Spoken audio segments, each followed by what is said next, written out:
Benvenuti tifosi del Napoli. Lasciate un mi piace al video e iscrivetevi al canale per rimanere aggiornati sulle notizie del Napoli. Andiamo al video. Conte, una partita aperta.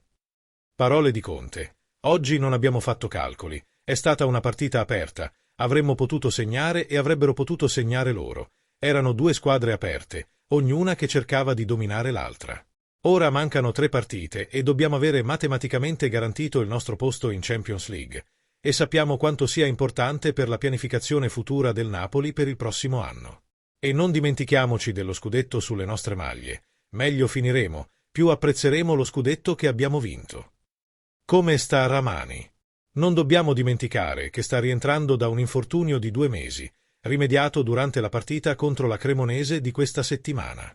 Siamo riusciti a far riposare un po' Amir durante la settimana per permettergli di giocare oggi. Si sentiva un po' stanco, quindi è stato un cambio precauzionale. Oggi non avevamo difensori. Juan Jesus è rimasto a Napoli per motivi personali e non volevamo rischiare Matias Olivera per via della stanchezza. Alla fine ho schierato Gutierrez come terzino e ho spostato Buongiorno. Come Butez gioca con 12 uomini. È stato sicuramente un buon pareggio.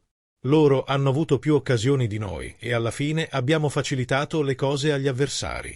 Nel primo tempo, credo che non abbiamo iniziato male, anzi, abbiamo avuto un buon possesso palla, ma abbiamo perso qualche pallone in fase di costruzione, prendendoci troppi rischi. Questo non ci ha impedito di giocare bene, ma ci ha fatto perdere fiducia. Nel secondo tempo siamo migliorati molto. L'obiettivo era sempre quello di pressarli nella loro metà campo e giocare 1 contro 1, come abbiamo fatto. È giusto che sia finita in pareggio. Nel secondo tempo siamo stati migliori di loro. Non dobbiamo dimenticare che hanno un portiere che è un giocatore, un portiere che non si fa condizionare dalla pressione, ha una qualità incredibile, la capacità di trovare il gioco tra le linee. Con lui, il Como sembra giocare con 12 uomini. Butez è cresciuto molto, credo che sia una delle armi del Como. Un'opinione su Fabregas. Mi piace Cesc in panchina. È appassionato, vive e sente il calcio. Sono come lui. Cesc è uno che studia il calcio, si vede.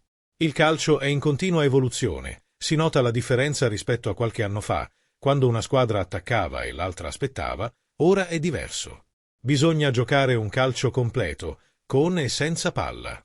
Fabregas è un allenatore predestinato, non ho problemi a dirlo. Sta facendo molto bene ed è anche un bravo manager nella scelta dei giocatori insieme alla dirigenza. Ha concluso Conte.